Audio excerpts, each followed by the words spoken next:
Bonjour Carly. Bonjour. Pouvez-vous vous présenter et nous dire par exemple quel est votre métier?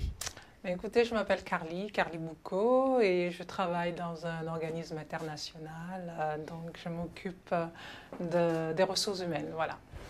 Alors, est-ce que vous pouvez nous expliquer un petit peu le rapport que vous aviez dans votre plus tendre enfance à la fois avec votre couleur de peau et vos cheveux en termes d'accompagnement? Écoutez, pour les cheveux, bon, c'est vrai, ma mère nous achetait des shampoings dans le supermarché, Jean Palmolive ou Nivea, je pense. Mais aussi, elle utilisait aussi les feuilles d'hibiscus. Alors, elle les mettait dans l'eau, elle les écrasait et ça faisait une sorte de glu, je dirais, et on se frottait les cheveux avec, on se massait les cheveux. Mais bon, c'était pas encore satisfaisant parce qu'on ne savait pas vraiment si c'était bien ou pas.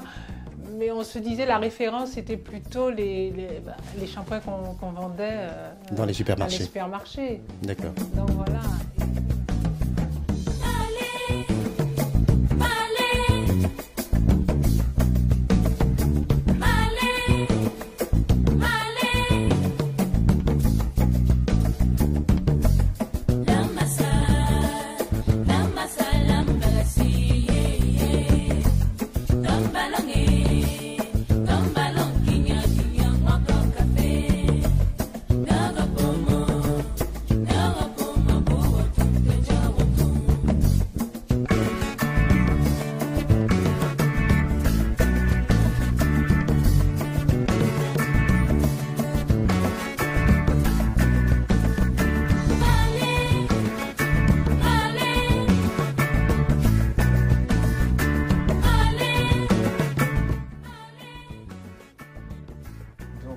Pour les cheveux, il y a une époque où on est arrivé dans la génération Michael Jackson, où la mode de coupe de cheveux qui était actuelle à cette époque, c'était de faire des curlings.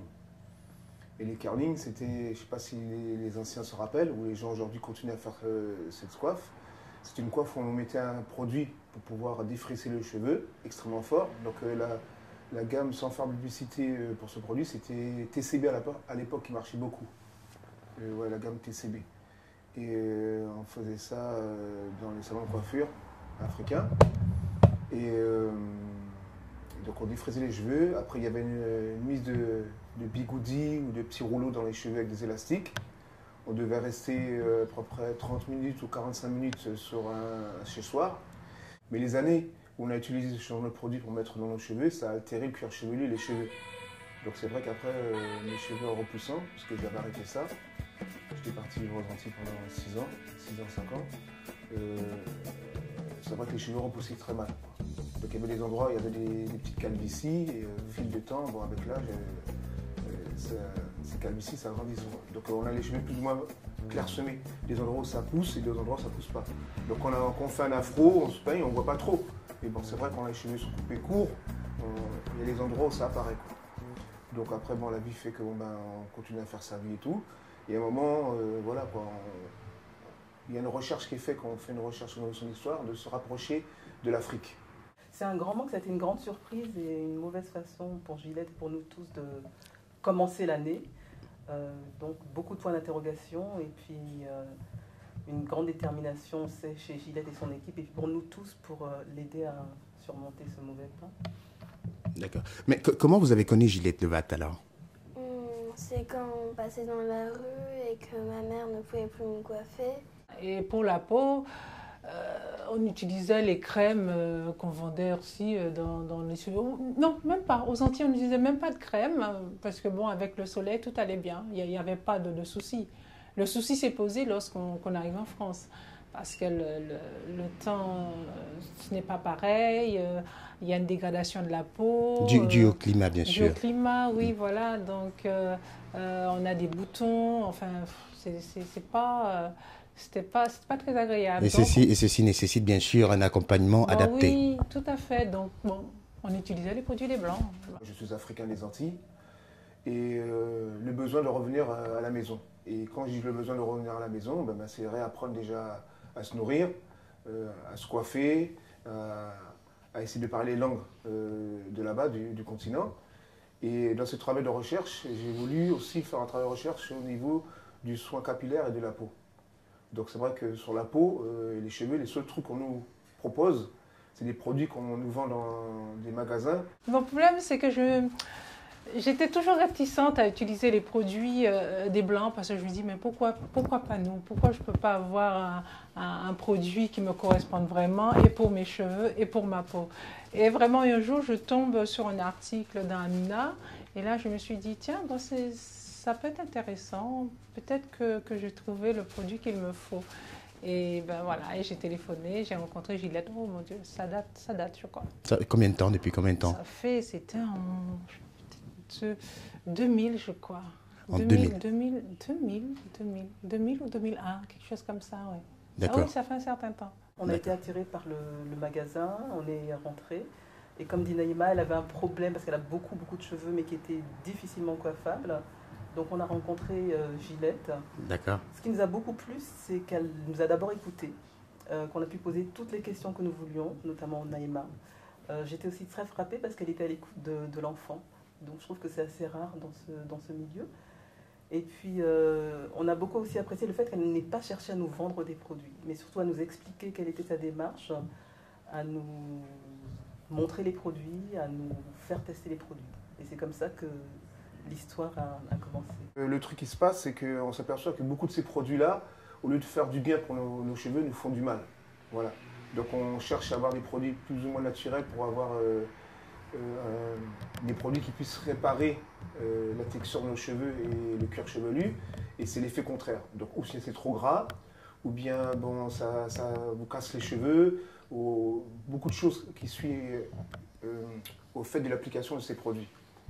Donc, par l'intermédiaire d'une vidéo que j'ai vue sur Internet, d'un frère qui avait fait une interview à l'époque de Ginette Lewatt sur une radio, je me suis renseigné un peu de savoir qui était cette personne-là et le travail qu'elle faisait.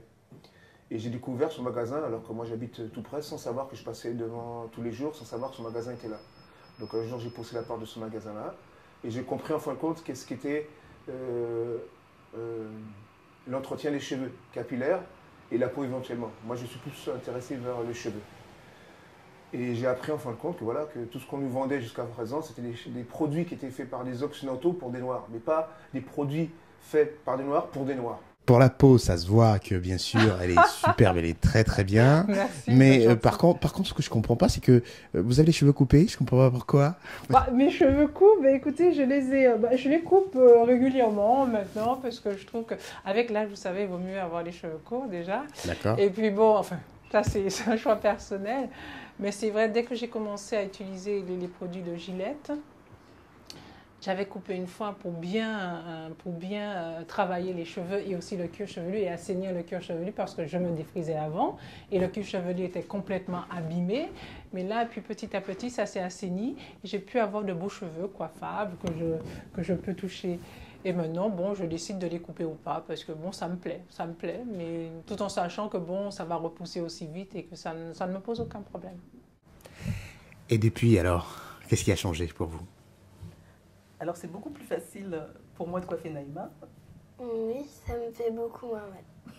Ah, d'accord. Parce qu'avant, tu avais les cheveux durs et maman ne savait pas avec quel type de produit elle pouvait les assouplir, les traiter correctement. C'est ça? Oui, D'accord. Et donc aujourd'hui, ça va mieux, quoi. beaucoup mieux. D'accord. Ça va beaucoup mieux, ses cheveux sont coiffables et elle peut se coiffer elle-même. Donc c'est vrai Naïma a plus testé les produits de Gillette que moi. Donc elle a des cheveux qui sont de bonne qualité, des cheveux qui sont denses et des cheveux qui sont surtout coiffables. Ça a été vraiment le gros changement. Et les séances de coiffure qui étaient longues, qui étaient douloureuses, sont devenues des moments de plaisir en fait. D'accord. Donc la décision a été radicale, c'est d'arrêter de mettre tout ce qu'on nous vendait qui n'était pas étudié pour nous et d'appliquer les produits de l'Institut Lewatt. Donc il n'y a pas de comparaison à faire, c'est clair. Depuis que j'utilise ces produits-là, mes cheveux se sont mis à repousser. J'ai une très grande longueur, je peux faire aujourd'hui une queue de cheval, ce que je ne pouvais pas faire avec les autres produits. Mes cheveux ne sont pas agressés, ne sont pas altérés, ils ont retrouvé une souplesse. il y a une injustice, il y a une incompréhension, puisqu'on ne sait pas exactement pourquoi on attaque ce type d'établissement. Et en tout cas, en ce qui nous concerne, moi je suis quelqu'un de relativement méfiant, mais c'est vraiment des produits qu'on a utilisés en toute confiance. Et franchement, nous n'avons jamais eu de problème lié à l'utilisation des produits. Donc je m'aperçois en France, quand des gens d'origine africaine essaient de faire des commerces qui ont pignon sur rue, et que ces commerces attirent et sensibilisent une population africaine qui est à la recherche de quelque chose de naturel, eh ben, je m'aperçois, comme la librairie Edilac, que je vais nommer, eh ben, une structure plus ou moins obscure s'acharne à l'heure actuelle d'enrayer cette émancipation des Afros et des Africains sur le territoire français. Donc on nous dit qu'on est dans le pays des droits de l'homme. Donc on sait très bien de quel droit de l'homme ici les gens jouissent. Et le problème s'il y a, c'est qu'on nous reproche toujours qu'on n'est pas des gens capables de se prendre en charge. Donc on prouve par ce qui se passe chez Ginette Le Goat aujourd'hui et autres que dès qu'on se prend en charge et qu'on répond aux besoins de la population du continent, eh ben, des officines plus ou moins obscures aux fantômes font en sorte de mettre des bâtons dans les roues de ces gens. Alors, s'il fallait dire quelque chose au sujet du travail que fournit Ginette Le Goat aujourd'hui, que diriez-vous? Écoutez, je dirais que c'est essentiel. Vraiment, elle participe à une conscientisation du peuple noir. Et pour que ce peuple-là accepte sa peau, ses cheveux, et pour qu'il en prenne soin. Parce que bon, on se dit, bon, on a une malédiction, on a la peau noire, on ne peut pas se coiffer. C'est pas vrai du tout. Parce que depuis tout petit, on est conditionné à utiliser les produits qui ne nous correspondent pas. Les bébés, on leur donne des produits d'informatique qui correspondent au type européen, et pour les cheveux et pour la peau. Et voilà, et petit à petit, les cheveux se crêpent et encore. Et ça devient quasiment incoiffable.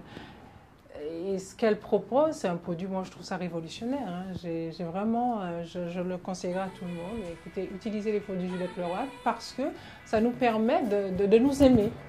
De nous aimer, et ça je pense que si on ne s'aime pas, on ne pourra pas aimer les autres, et puis bon, on ne pourra pas avancer, voilà. Donc il y a une situation qui est vraiment palpable aujourd'hui de faire connaître aux gens que ici, quand vous êtes en France, qu'on dit le pays des droits de l'homme entre guillemets, si vous êtes de descendance africaine et vous faites quelque chose pour votre population ou les gens de votre continent qui aspirent à avoir quelque chose qui vient de chez vous et de chez nous, donc la famille, entre guillemets, des gens s'acharnent à vous empêcher de vous émanciper. Surtout quand vous répondez justement à un besoin qui est naturel de chez nous-mêmes, notre peau et nos cheveux.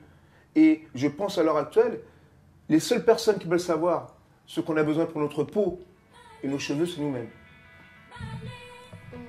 Que c'est vraiment injuste que ce magasin ferme, car c'était très bien. Et que grâce à ça, c'est beaucoup mieux.